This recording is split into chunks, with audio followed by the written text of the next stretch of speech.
Mr. Raymond Spangler is a courageous World War II veteran who served a tough deployment overseas. Born and raised in Myerstown, he liked school, was involved in sports, and became a determined barbershop owner. He married and had 2 children of his own after completing his Army service. He currently resides at Stone Ridge Retirement Home by himself. Mr. Spangler grew up in the community of Myerstown, Pennsylvania. He may not have been the best student, but he still enjoyed school. He was an active participant of the tennis and basketball teams. Mr. Spangler was the captain of the tennis team and also led his team to the county championship. Mr. Spangler graduated from high school in 1941. He then worked a year in the public shirt factory when he got drafted into the United States Army. Mr. Spangler was anxious to go and was unaware of what the days of battle had in store for him. He followed all orders and just went with what he was told to do. For instance, he only found out he was going to be a machine gunner once he arrived on the steps of gunnery school. He had 18 months of infantry training where he became a part of the 26th Infantry. Spangler's basic training took place in Camp Blanding, Florida. After basic training, he was sent to Camp Gordon, Georgia in April. This was 5 months of intense training. Then Mr. Spangler was moving to Camp Campbell, Kentucky for a continuation of infantry training. Mr. Spangler was then involved in the Tennessee maneuvers during the winter months.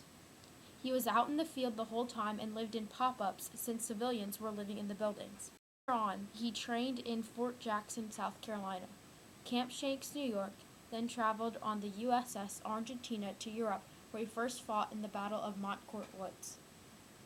One of the first battles that Spangler found himself fighting in was the Battle of Montcourt Woods. This battle lasted for 3 long days. It was a heavy machine gun fire and resulted in many casualties. Half the men of the 26th Infantry were either wounded or killed. Raymond Spangler was one of the soldiers who were wounded.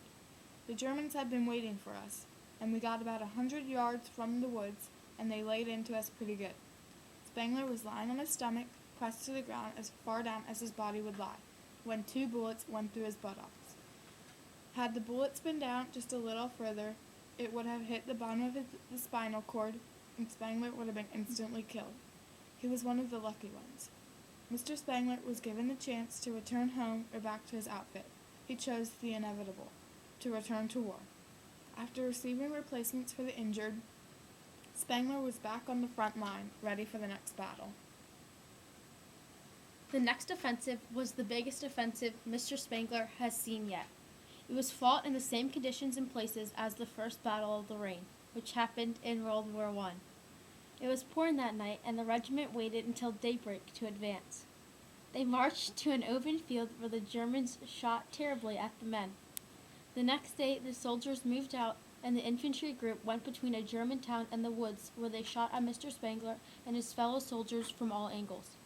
The group then went behind the town and found a place to hide. The American Army units eventually came through the town and found the guys. This is when he first learned of trench foot.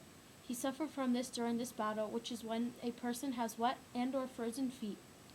He was in the regimental attack for 3 days, then was taken back to the hospital where he was treated for his trench foot. After training and fighting in the war for nearly a year and a half, Mr. Spangler had returned home. With that, had brought multiple decorations home with him. The most important awards that he had received was the Purple Heart Award.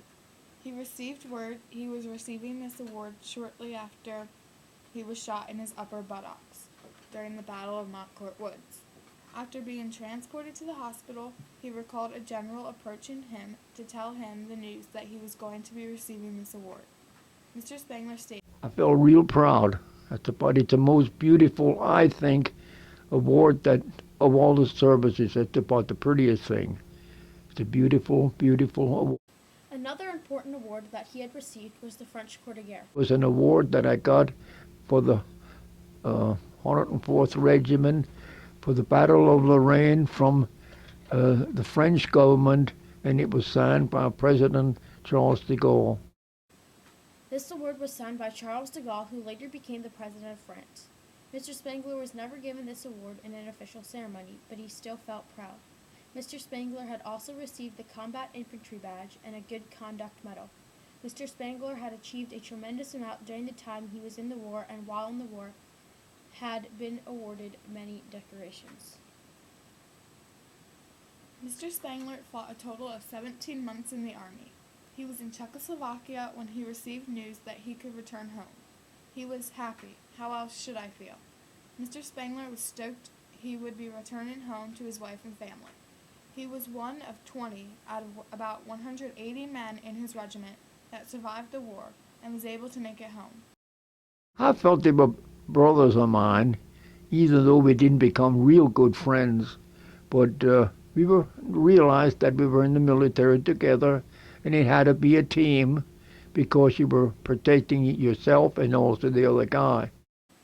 Spangler returned home on a mass victory vessel. It was not an enjoyable 4-day voyage home, since Mr. Spangler spent those days seasick.